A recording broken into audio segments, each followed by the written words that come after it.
Hi guys, good morning. Welcome back to another video. Ang aga-aga nagpipintura na si Asis. Parsa day kasi niya ngayon.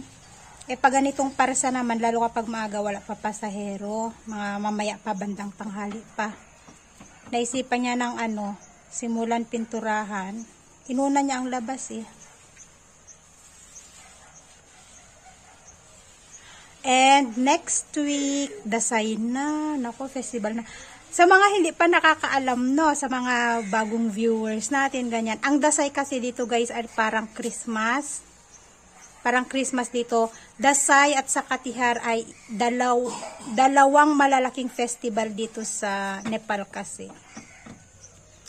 And syempre kapag ganyang Dasay, nagsisiuwian din yung mga pinsan ni Asis, lalo kapag Tihar, ganyan.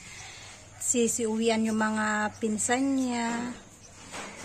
Kaya, alam nyo yon, kailangan maghanda.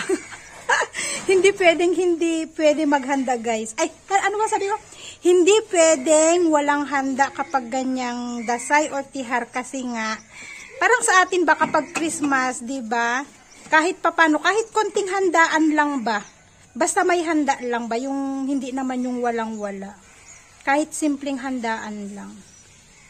Umorder si Asis ng karne, 5 kilo. 5 kilo lang naman. Kasi madalas kapag ganyang Tihar kasi, dun kami kinatulbaba nakikikain. Yung panganay na kapatid ba ni Buwa. Pero ngayon, kailangan naming maghanda. Kasi nga, nakahiwalay kami. May mga pinsan ni Asis na pumupunta dito sa bahay. Kailangan pakainin, ganyan. Magpapatika. Kaya, tatapos na ni Papa ang likod ng bahay, ay likod ng bathroom. Para kahit papano. Hindi pa nga yan tuyong-tuyo kasi nag-uulan dito. Kailangan dry na dry. Kaso kailangan na, para maganda-ganda ba tignan dito sa likod ng bahay. Kasi, likod ng bahay na lang guys, ang walang pintura ba. Kahit ganyan lang, kahit primer lang ba muna. Kasi wala pa talaga yung pintura eh. Hindi ko alam kung dumating na, hindi naman tumatawag kay Asis.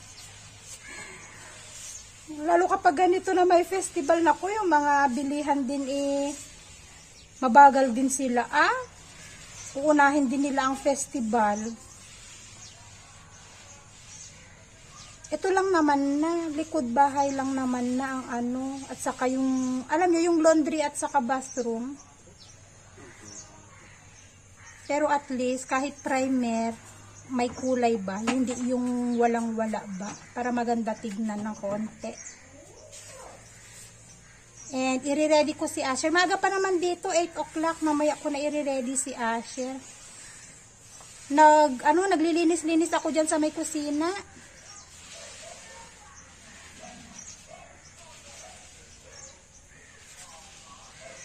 Tapos yun nga, sabi ni Asis, after na ng Tihar, mapabubungan tong likod.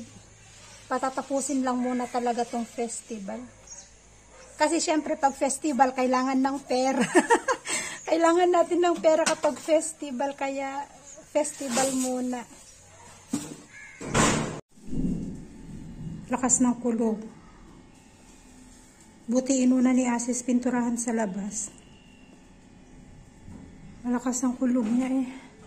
Kagabi, kanina madaling araw umulan. Kailangan itapos.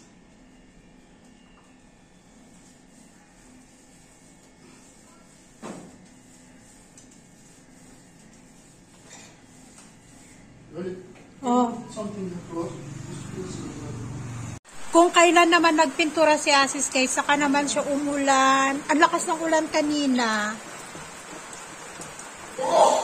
Ayun sabi na tanggal yung pintura. Tanggal yung pintura Natapos na magpintura sa kitchen ay sa bathroom at saka sa laundry. Etong nasa labas. Sabi ko sa kanya kanina, hindi ba yung magiging problema kasi kapipintura lang niya. Tanggal na yun sa dulo. Sayang yung pintura. Hindi ko alam kung Di ko alam kung may natira pa sa pintura namin. Kung kailan naman nagpintura, saka naman nag-ulan.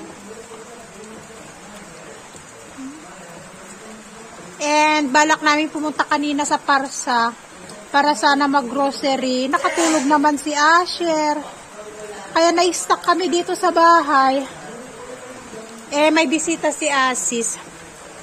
O, nag-uusap sila dun sa may sala. Kaya, yun. Siguro itong palay, ma-harvest siya after. Siguro before Dasay. Before Dasay, baka mag-harvest na sila dito. Medyo ano, oh. Di ko alam kung nasuna, hinug na yan, or ano, nagbra-brown na yung ano, nagbra-brown na yung bunga, ay yung bunga niya.